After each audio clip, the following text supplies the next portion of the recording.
Il y a bien longtemps, par un après-midi ensoleillé, alors que le monde était vert et que le ciel était bleu, un berger et son fils gardaient leurs moutons à l'ombre de rochers qui surplombaient une haute colline comme ils le faisaient chaque jour. Le garçon aimait garder les moutons. Cela lui laissait le temps de penser aux elfes, aux gnomes, aux fées et aux lutins. Car ce garçon était un rêveur. Qu'en penses-tu, mon garçon? Ce sera du lapin au four ou de la soupe de légumes? Mais le garçon ne répondit pas. Il s'inventait un conte de fées où il était question de formules magiques, de chaudrons maléfiques et d'une belle princesse ensorcelée. Tu m'écoutes, petit? Pardon, père. Tu m'as posé une question. Non, rien d'important. J'avais simplement envie de discuter un peu. De quoi voulais-tu discuter? De rien, de rien. Nous le saurons bientôt de toute façon. L'heure du dîner approche. Tu pourrais descendre à la maison et dire à ta mère qu'elle peut mettre la table. J'y vais tout de suite, père. Et dépêche-toi et ne t'arrête pas chez l'aubergiste pour jouer aux épées de bois avec ses garnements de fils. Je ne joue jamais aux épées de bois, père. C'est vrai, tu as raison, tu n'y joues jamais. Je l'oublie toujours. Et ne perds pas de temps à cueillir des fleurs sur le bord du chemin non plus. Pardon, père. Je me demande ce qu'il y aura à dîner ce soir. Du lapin au four ou une soupe de légumes. Ah, ou des légumes au four ou une soupe de lapin. Le garçon, lui, pensait à toute autre chose. Il rêvait de chevaux ailés et de cyclopes, de chaudrons pleins d'or cachés au pied des arcs-en-ciel, de vœux réalisés par des génies libérés de leurs bouteilles. Attention! Ah, si tu m'attrapes... Hé, petite bergère! Tu me fais une couronne avec tes pâquerettes?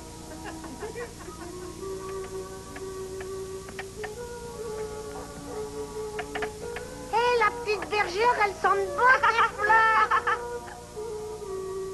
Mais le garçon ne les entendait pas. Il rêvait de reines des neiges dans leur palais de glace, de diablotins cachés au fond de puits très profonds.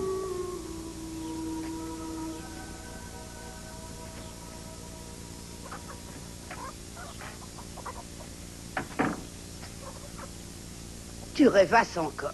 Dit la mère du garçon quand elle vit qu'il avait oublié pourquoi son père l'avait envoyé. Je n'ai pas le temps de t'écouter raconter tes bêtises pour l'instant. Je n'ai même pas encore mis la table. Et ton père va rentrer dans moins d'une heure. Mais la mère du garçon se trompait. Le berger allait rentrer à la maison dans beaucoup moins que moins d'une heure.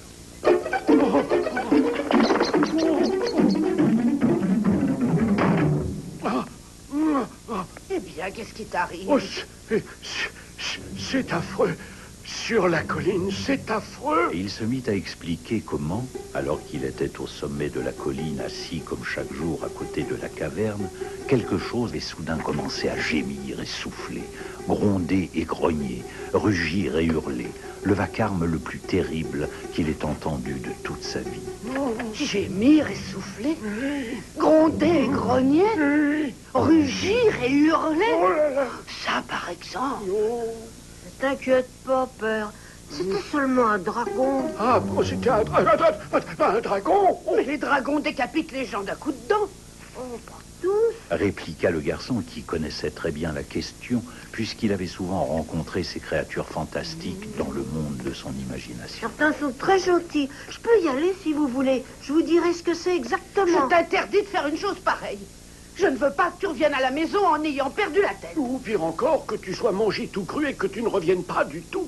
Faut bien que quelqu'un aille voir, père. Sinon, ce sont les moutons qui seront mangés. Non, il n'a pas tout à fait tort. Nous pourrions demander à tout le village d'y aller voir de plus près. Et j'aurais l'air d'un vieil imbécile, moi, si par hasard je m'étais trompé et qu'il n'y ait rien dans cette caverne. Non, non, pas question. Nous nous occuperons de cela nous-mêmes.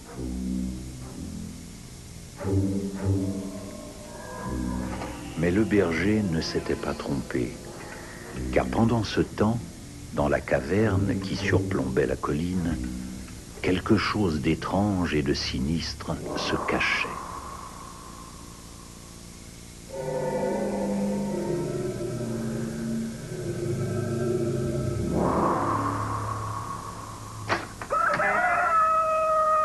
C'est ainsi que le lendemain, au chant du coq, alors que le village dormait encore, le garçon se mit en route.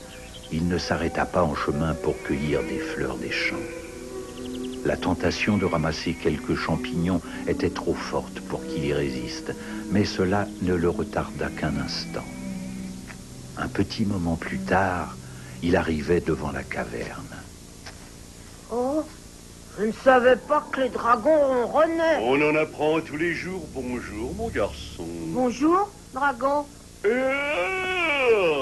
J'espère que tu ne vas pas me frapper ou me jeter des pierres ou m'asperger d'eau. Je n'aime pas cela du tout, tu sais. Je ne veux pas te faire de mal. Tu aimes les champignons?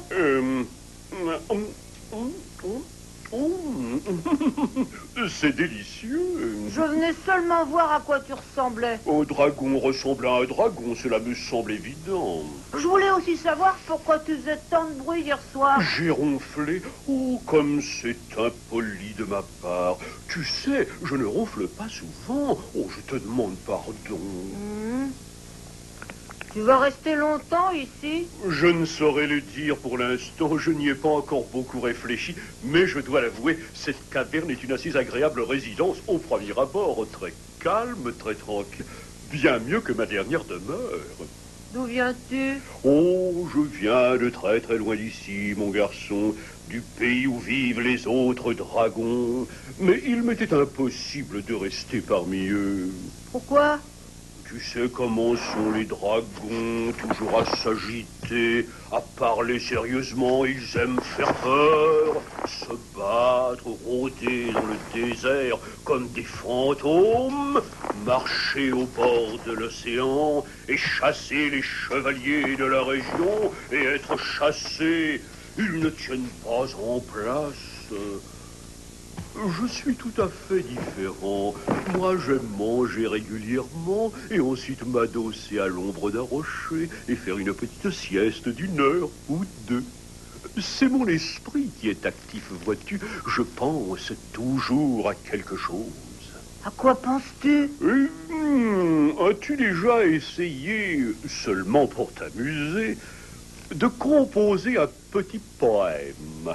Des vers, ce genre de choses. Bien sûr, très souvent. Seulement dans ma tête, on n'aime pas beaucoup la poésie dans mon village. On n'aimait pas non plus la poésie à l'endroit où j'habitais auparavant, hélas. Tu sais, je suis extrêmement content de te rencontrer. Nous sommes des âmes sœurs, en quelque sorte. Pourrais-tu avoir l'obligeance de me donner ton avis sur une petite strophe que j'ai composée hier? Bien sûr, avec plaisir.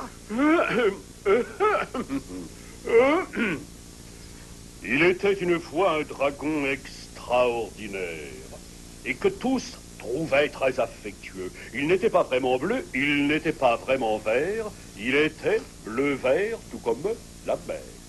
Je trouve ça très joli. Oh, tant mieux. Je suis non seulement l'auteur de ce poème, mais aussi le sujet.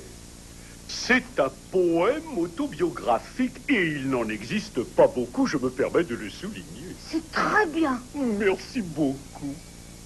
Veux-tu en entendre un autre? Oui, avec plaisir, mais pas maintenant. Je n'ai plus le temps, il faut que j'aille parler à mes parents à ton sujet. Amène-les avec toi la prochaine fois. Je leur réciterai quelques vers à eux aussi. Demande à tout le village de venir. Plus on est de fous, plus on rit. Je suis pas sûr qu'ils viennent.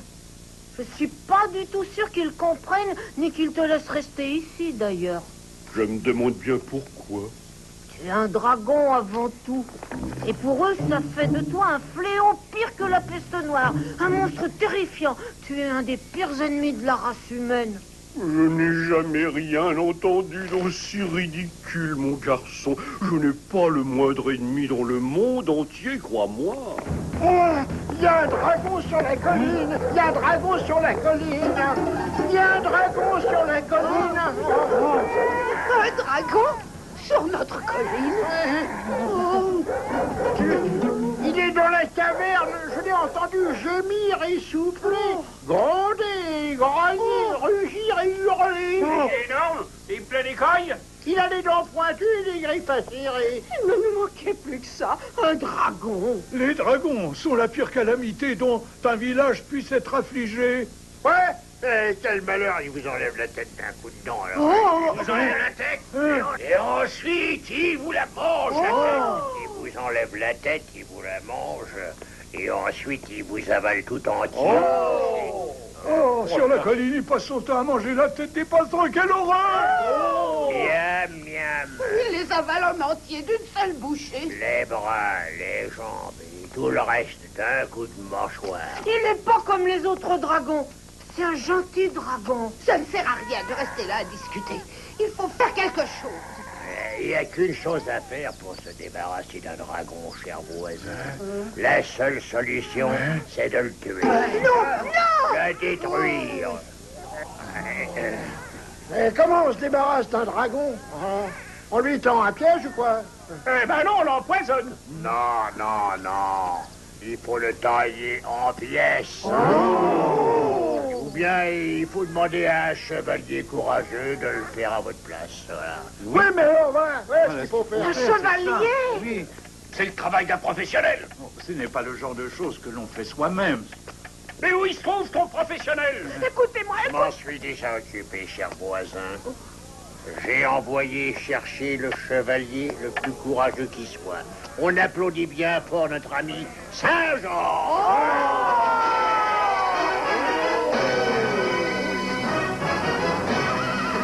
Où donc se cache l'infernale bestiole que je la coupe en rondelles? Oh non, écoutez-moi, je vous en prie, écoutez-moi. Pour Saint-Georges, hip hip hip. Hip hip hip.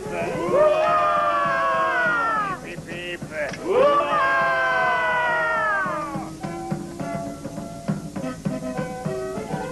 Un dragon très gentil et très intelligent, qui de toute sa vie n'avait été méchant. Non, voyons. Un dragon très gentil et au regard intense se dit que la violence est une erreur immense. Voilà qui est beaucoup mieux. Tout est fichu, dragon. Saint-Georges est au village et il va venir te combattre. Que ce soit Saint-Georges ou n'importe qui d'autre, je n'ai pas l'intention de me battre. Que tu le veuilles ou non, ça ne fait aucune différence. Il est venu pour te tuer et il le fera. Il a un cheval blanc, une longue lance très pointue et une grande épée. C'est Saint-Georges, le plus fort et le plus courageux des chevaliers. Il veut te couper en rondelles. Alors il faut que tu lui dises ce que tu as dit aux autres. Je ne suis pas un dragon violent, je suis d'un caractère paisible. Les autres ne m'ont pas écouté, il ne m'écoutera pas non plus. Même toi, tu ne m'écoutes pas. Si tu es encore ici demain, il va te tuer. Ne dis pas de sottises, je suis sûr qu'il n'en fera rien. Tu trouveras un moyen, je le sais.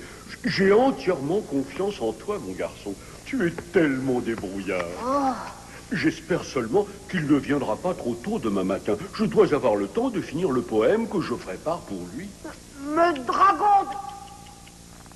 Un dragon très gentil, charmant et plein d'esprit disait à son ami, la paix n'a pas de prix. Saint-Georges, je le crois, le sait autant que moi.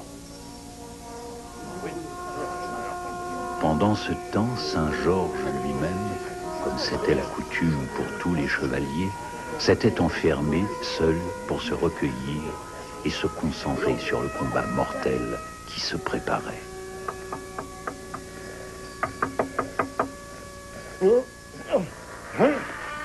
Qui va là?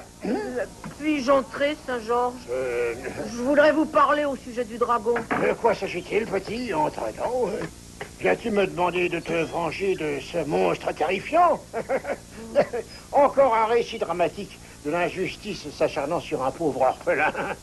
De qui l'infâme créature t'a-t-elle privée? De ton père, ta mère, ta sœur, ton frère? N'aie crainte, petit, je vais hacher la bête immonde dès demain, je te le garantis. Non, justement. Il ne m'a privé de personne. D'ailleurs, c'est pas une bête immonde. C'est un bon dragon. Un bon dragon, hein? Un adversaire digne de mon épée. J'ai grand plaisir à la prendre.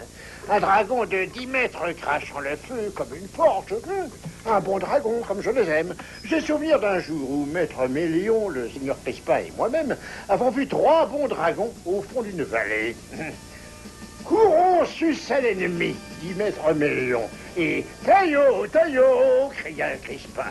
Alors Crispin et moi, nous nous élançâmes pour surprendre les monstres contre le vent et avec le soleil sur nos arrières.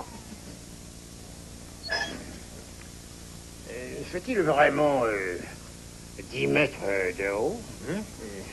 Et est-ce qu'il crache vraiment du feu, hein? Non, je veux dire que c'est un bon dragon, un gentil dragon.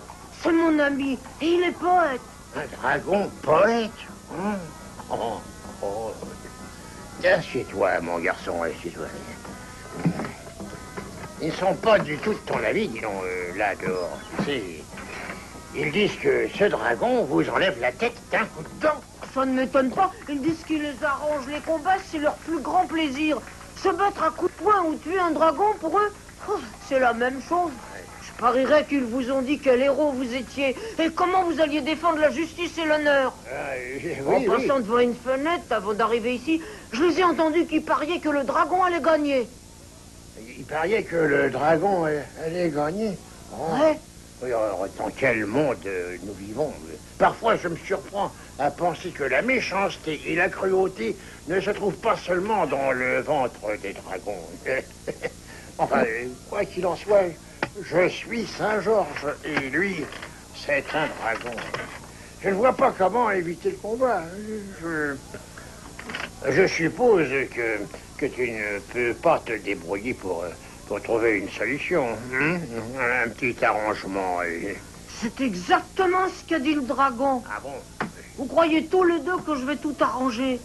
Vous pourriez pas partir discrètement? Partir discrètement? Moi, Saint-Georges? C'est absolument hors de question.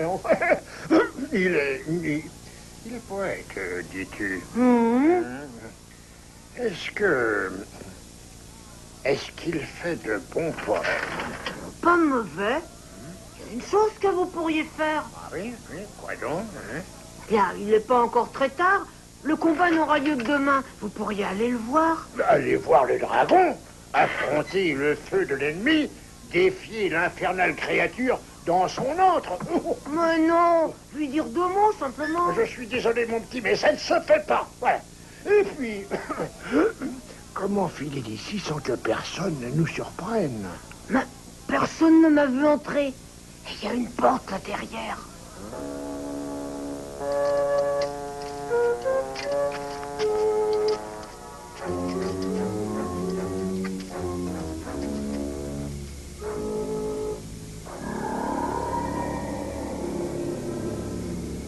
Je t'amène de la visite, dragon. Je te présente Saint-Georges. Saint-Georges, je vous présente le dragon. Ravi de vous rencontrer, Saint-Georges. Enchanté. C'est vraiment contraire à la procédure habituelle. Pardon, dragon, si j'en crois mon jeune ami ici présent, vous n'êtes que peu disposé à m'affronter demain en combat loyal et singulier.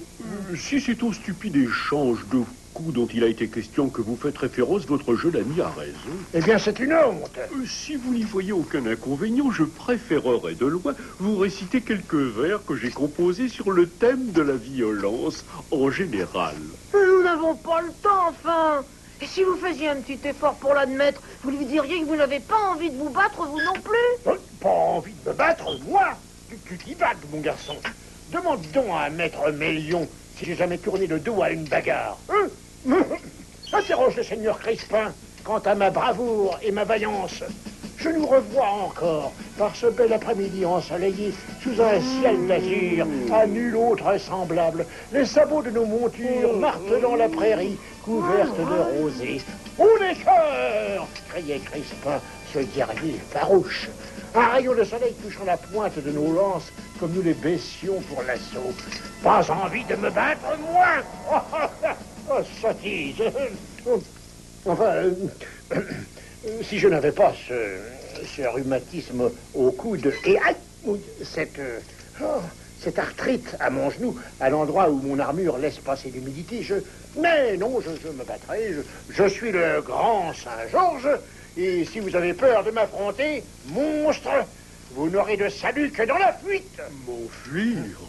Partir d'ici? Mais je ne ferai rien de la sorte. Pourquoi le ferais-je? Je n'ai rien fait de mal. Il se trouve que j'aime cette caverne, j'y vis à présent, et c'est mon foyer. Le sort en est donc jeté. Affreux lézard, vous devrez combattre. Jamais.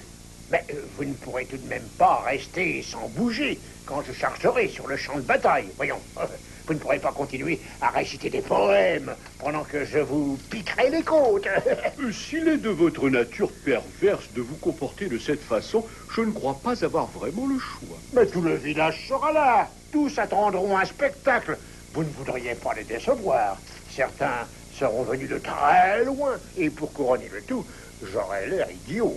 Ne soyez pas ridicule. Il faudra bien que vous participiez d'une façon ou d'une autre, voyons. Mais oui, la voilà la solution. Quoi? De quelle solution parles-tu? Vous n'êtes pas obligé de vous battre vraiment. Vous pourriez faire semblant de vous battre. Faire semblant de nous battre? Ah oui. Bon, ben, il faudra que je gagne tout de même. Pourquoi pas? Ça m'est complètement égal. Ah bon? Ah bon? Ben, alors il nous faudra tout régler, hein? Et très soigneusement, hein? Ah oui, Le matin suivant fut aussi beau et ensoleillé que peut l'être un jour de fête.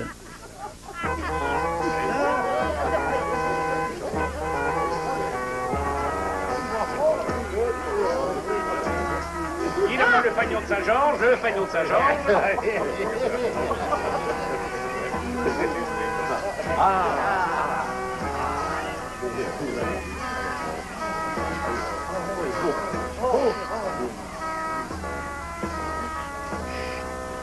Allons, dragon, c'est l'heure.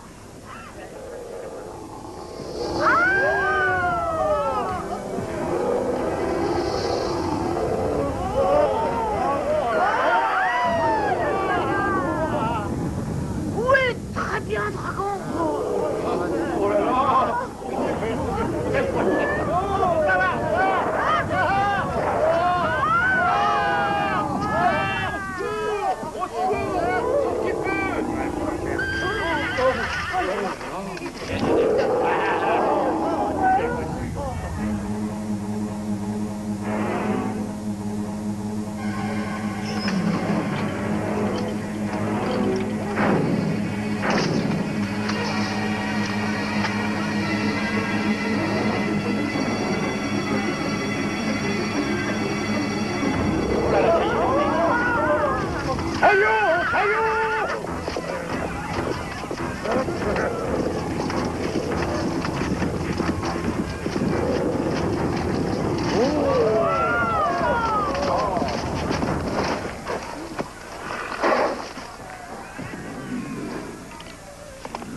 Non.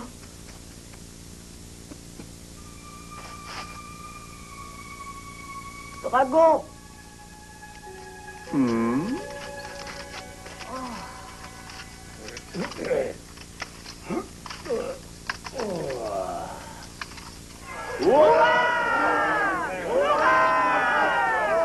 Allez-y, Saint-Georges, achevez-le. Pas de pitié, Saint-Georges. Allons, noble chevalier, tranchez-lui la tête.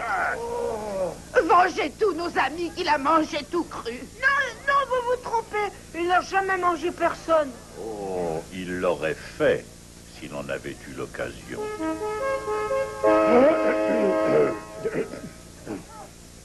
Je crois pouvoir affirmer, chers amis, que ce dragon a compris la leçon. Je crois pouvoir affirmer que ce dragon se conduira mieux à l'avenir.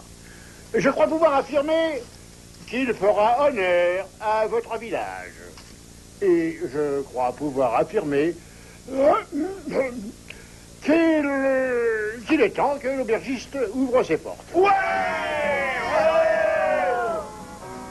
Et ce soir-là, Saint-Georges raconta aux villageois ce que lui-même avait appris depuis très peu de temps. Et qui plus est, n'être jamais trop pressé de sortir son épée. Ne jamais oublier que chaque créature sur cette terre mérite le respect de tous. Et par-dessus tout, ne jamais préjuger de quiconque, qu'il soit homme, femme ou bête, sur son apparence. Ah, bravo.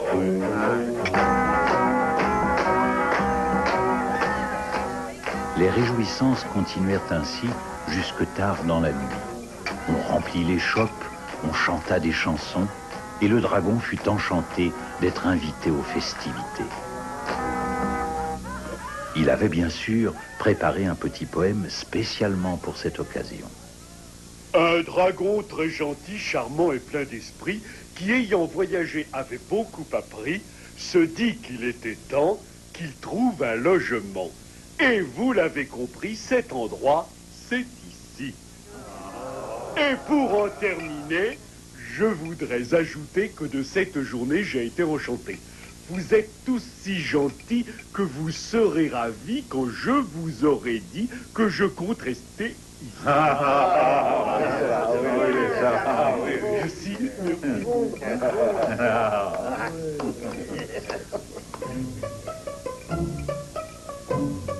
Mais, comme toutes les fêtes, celle-ci prit fin. Allons, dragon, il se fait tard. Nous allons te raccompagner à la caverne. On te ramène chez toi. Chez moi, Dit le dragon.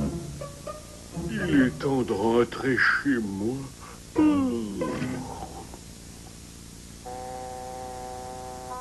Ils partirent sur la colline, bras dessus, bras dessous. Saint-Georges, le dragon et l'enfant. Dans la vallée, toutes les lumières étaient éteintes, mais la lune était pleine et ronde, et le ciel, cette nuit-là, brilla de milliers d'étoiles.